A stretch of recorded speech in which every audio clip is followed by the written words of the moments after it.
Dinilai provokatif soal nasab Rasulullah di Indonesia, Imaduddin Usman resmi dipolisikan. Tetapi saya meminta kepada teman-teman untuk bersikap santai saja, jangan terpancing atau terprovokasi.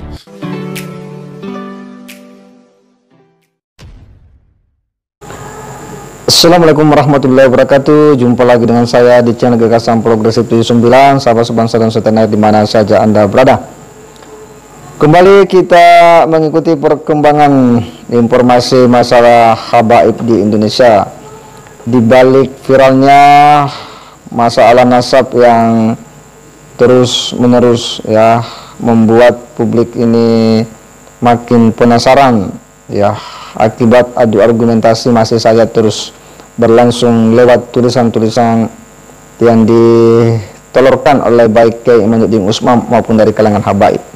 Tetapi kita dikejutkan oleh sebuah berita di mana Kiai Imaduddin Usman ini dikabarkan dilaporkan ke polisi, yakni Kepolisian Istimewa Yogyakarta oleh Lembaga Bantuan Hukum Melati Suci Mubarak ya, Mas Majelis Muhyin An-Nupus. Mereka melaporkan Kiai Imaduddin Usman karena diduga tulisan-tulisannya maupun ceramah-ceramahnya itu berpotensi menimbulkan konflik sosial. Sementara menurut mereka bahwa tulisan Kiai Imaduddin Usman itu sudah dibedah dan itu sifatnya masih kesimpulan yang bersifat sementara, yang seyogyanya itu belum bisa dimunculkan ke publik karena dikhawatirkan akan menimbulkan salah persepsi atau salah tanggap dari khalayak. Ini yang kemudian menjadi dasar kenapa kemudian LBH Melati Suci Mubarak ini melaporkan Kiai Imaduddin Usman ke Kepolisian Daerah Istimewa Yogyakarta.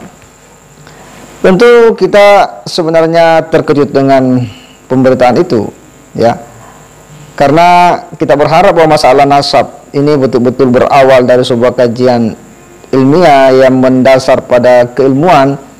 Seharusnya ini juga harus berakhir dengan ya muaranya itu pada keilmuan. Paling tidak harus ada diskusi secara terbuka ataupun dialog ya yang mempertemukan antara Kiai Imaduddin Usman dan para habaib biar masalah ini betul-betul bisa clear. Tetapi apa yang dilakukan oleh salah satu kelompok masyarakat ini dengan melaporkan Kiai Imaduddin Usman ke kepolisian, tentu ini sebenarnya jauh dari prinsip-prinsip menjaga ya nasab keilmuan kita, karena ini adalah masalah keilmuan. Kita berharap bahwa persoalan ya viralnya masalah nasab habaib yang dipertanyakan ini harus berakhir ya dengan ya keilmuan, muaranya keilmuan. Sebab hanya dengan demikian kita akan bisa mendapatkan sebuah ya kesimpulan yang betul-betul mencerahkan umat.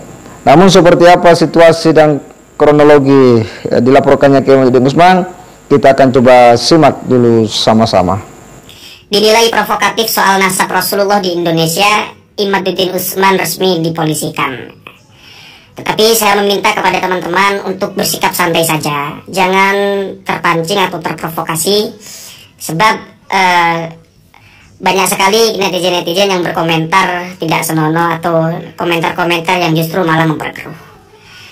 Memang sangat disayangkan dari perjalanan diskursus publik ini, mulai dari perjalanan Kiai Imaduddin Usman melakukan penelitian, lalu penelitian tersebut didemonstrasikan di ruang publik dengan argumen-argumen yang dimiliki oleh Kiai Imaduddin Usman atau argumen-argumen yang telah dibangun oleh Kiai Imaduddin Usman, lalu mendapatkan begitu banyak tanggapan-tanggapan yang juga argumentatif, mulai ketika membahas atau menanggapi ungkapan dari Habib Bahar bin Smith, lalu kemudian juga dari Buya Yahya, kemudian juga dari Habib Hanif Al-Attas, kemudian juga dari ulama nasab dari Malaysia dan juga ulama nasab dari Iran dan juga yang lain-lainnya, termasuk YouTuber juga ada yang ditanggapi oleh Kiai Imaduddin Usman langsung.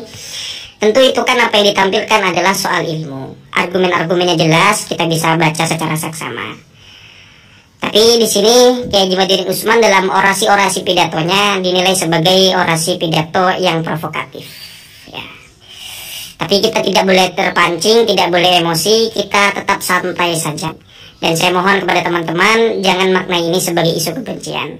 Walaupun memang sudah banyak tudingan-tudingan yang diberikan oleh Kiai Imaduddin Usman bahwa apa yang telah dilakukan itu adalah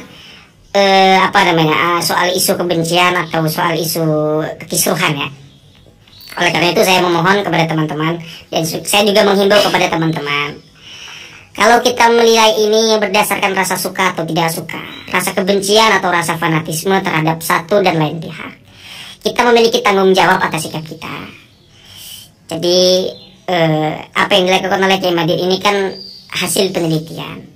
Maka kalau kita menyikapinya dengan rasa tendensi terhadap kebencian atau rasa fanatisme terhadap satu dan lain pihak, itu malah nanti memperkeruh. Oleh karena itu saya mengajak kepada teman-teman, ayo bangun ini dengan narasi-narasi argumentatif.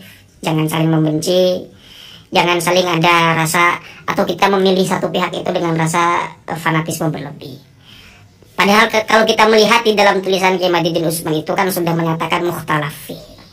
Ada pendapat seperti itu ya, artinya silakan mau ikut pendapat Kiai Imad silakan, mau pendapat ikut yang bukan Kiai Imad pun silakan. Cuma sekali lagi apa yang dilakukan oleh Kiai Imad ini adalah bentuk penelitian. Ini saya ngecaprak dulu sebelum saya bacakan ya. Intinya harus santai ya teman-teman ya. Buntut dari ceramah, tulisan dan opini yang disampaikan Imaduddin Usman Al-Bantani ke khalayak ramai terkait dengan kesohihan nasab para habaib di Indonesia yang mayoritas belum terbukti secara ilmiah memiliki jalur darah ke Rasulullah, maka Lembaga Bantuan Hukum LBH Melata Suci Al-Mubarak bersama pengurus pusat Majelis Muhyin Nufus melaporkan Imaduddin Usman ke Kepolisian Daerah Istimewa Yogyakarta. Ketua LBH Melati Suci Al-Mubarak sekaligus pengacara dari pengurus pusat Majelis Muhyin Nufus Adi Sahlan SH menegaskan bahwa pernyataan maupun tulisan dari Imaduddin telah menimbulkan konflik sosial atau perpecahan di kalangan umat muslim Indonesia. Ini ada pengutip ulasan teman-teman,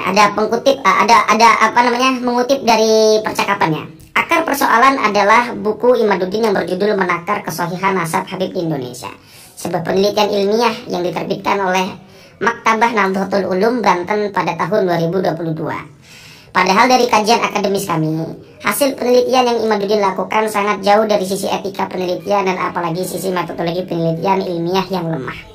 Nah, soal klaim lemah, ilmiah lemah ini sebetulnya bukan datang dari sini, dari banyak pihak juga atau dari lain pihak juga banyak ya yang mengatakan seperti itu. Cuma ini teman-teman nanti biar diuji di pengadilan atau di persidangannya. Insya Allah Kiai Imaduddin Usman siap untuk siap untuk menerima panggilan ini ya. Jika surat itu datang ke Kiai Imaduddin Usman ya.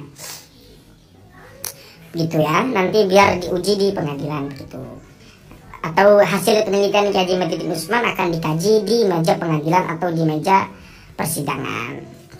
Kita tidak boleh terpancing, tetap santai, yang sambil ngopi tetap seruput kopinya, yang sambil ngudut dan kami telah membedah klaim riset ilmiah yang dia lakukan itu rupanya cacat secara metodologis, jelas Sahlan. Oleh sebab itu lanjut kata Sahlan, seharusnya Imaduddin tidak menyampaikan baik dalam bentuk ceramah maupun tulisan ke khalayak ramai yang awam, karena penelitian yang ia lakukan masih bersifat sementara bukan final. Walaupun memang sementara Kiai Imaduddin Usman kan kalau mau bantah silakan. Kalaupun ada yang menghadirkan fakta bahwa Ubadillah ini adalah putra Ahmad Al-Muhajir, beliau mengatakan akan taslim. Cuma nyatanya dari begitu banyak sekali tanggapan-tanggapan kepada Kiai Imaduddin Usman, Kiai Imaduddin Usman secara argumentatif juga dapat membantahnya. Itu kan perang argumen, bukan perang argumen ya, tanggap-tanggapan argumen. Sangat baik sekali bagi khazanah pengetahuan toh. Itu ya.